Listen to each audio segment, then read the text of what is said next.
Hello, friends. It's Wednesday, July 1st.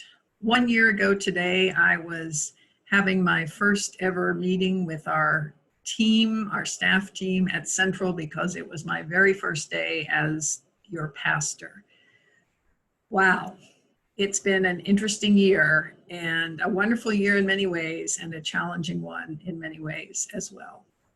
So this morning, I'd like to update you on what's happening at the church and what some of the current possibilities are for an in-person worship option in the near future. Our Reopen the Buildings team met last evening. The group has already poured through many pages of recommendations, not only from our denomination, but others, and has done a lot of reading, has listened to the bishop's message that she provided yesterday about concerns for the surge and spike in COVID-19 cases. So our plan at this point, which could change rapidly, is we hope to have an approved protocol for outside worship that would allow us to begin that outside experience in August. Our plans will include a worship time for our Cambodian congregation and a later worship time for the English-speaking congregation. It was very clear from our survey that many people are not excited about worship at 8:30. And so as we experiment, I think we will probably pick 10:30 or 11 as the English worship time.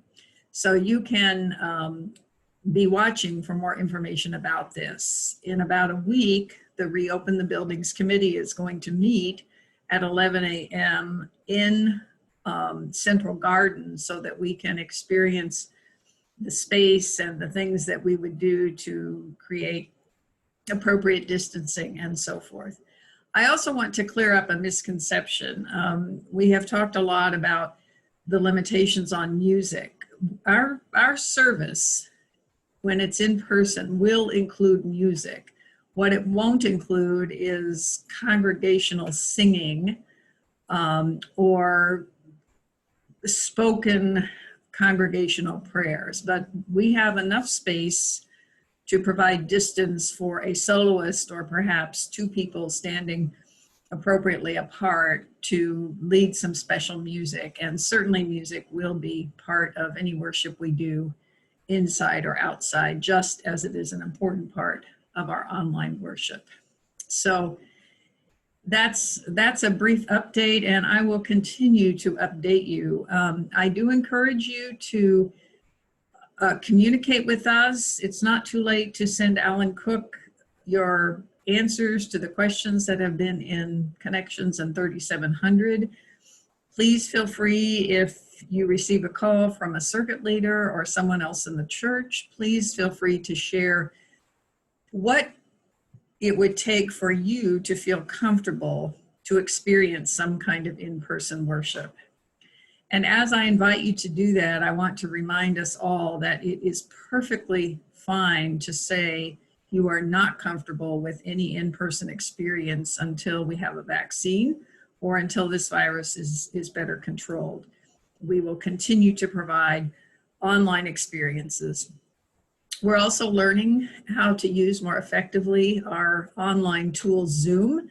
So Robbie and I have discovered that we can use something called breakout rooms. So if we have a larger group on Zoom, we can invite people to gather with a smaller group in a separate room, and then we can pull everybody back together at a particular time. And I suspect we'll use this breakout feature more so that we can interact more effectively even when we're on Zoom and be able to talk with a smaller group of people. So we're learning as we go.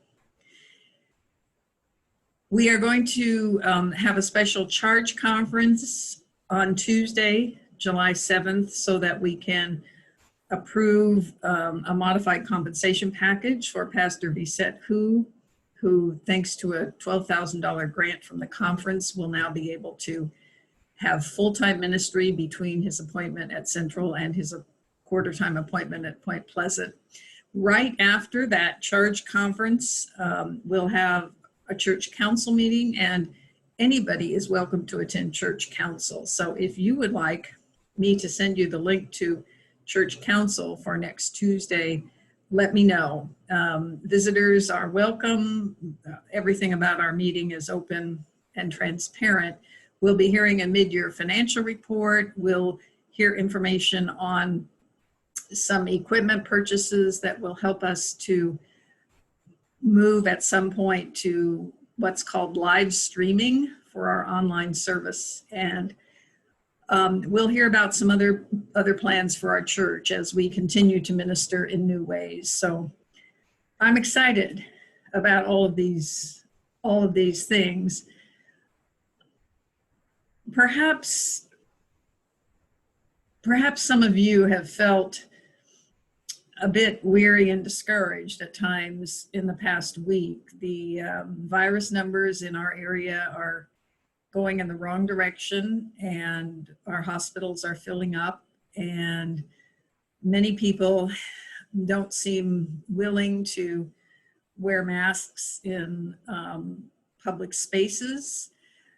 So I've been thinking a lot actually about the scripture that is coming up, not for this Sunday, but a week from Sunday, which is the parable of the sower, and thinking about seeds that disappear into soil and the seeds that actually produce the best growth are the ones that disappear for a while so they can take root and grow strong roots and produce an abundant crop. When I start in a new parish, as I did a year ago today, I often think about disappearing seeds, recognizing that many of the seeds that we sow together won't find good soil, won't take root. Some of them will get gobbled up by birds or trampled over. Some will sprout too quickly and then wither quickly. But the seeds that really take root and disappear are the ones that often produce the best fruit. And I really see evidence of some wonderful fruit from the seeds that we have sown together in this last year. And I am deeply grateful. And I pray every day that I will have the patience and the grace to place my life and the lives of the people I love in God's care. And during an uncertain time, staying focused in today, doing the good that we can, avoiding doing any harm, and staying in love with God, those Wesleyan principles, they're wonderful guiding principles for our church and for our world. So I look forward to seeing you on Sunday. We are going to try our first ever Facebook watch party. So please look at 3700 Pacific on Friday. You don't have to be a member of Facebook to join the watch party. And what it involves is watching the recorded service simultaneously with other people, and then we can actually chat with each other. So you can greet people, you can make remarks about the sermon, you can engage with people before and after the service. So this is an experiment. We're excited about it. Many churches have done this with great success. So I look forward to both of our coffee hours on Sunday, 9 o'clock and 11:30, and also being part of our 10 a.m. worship watch party. So be sure to look for information in 3700 when we mail it out this week. God bless you, and I'll see you soon.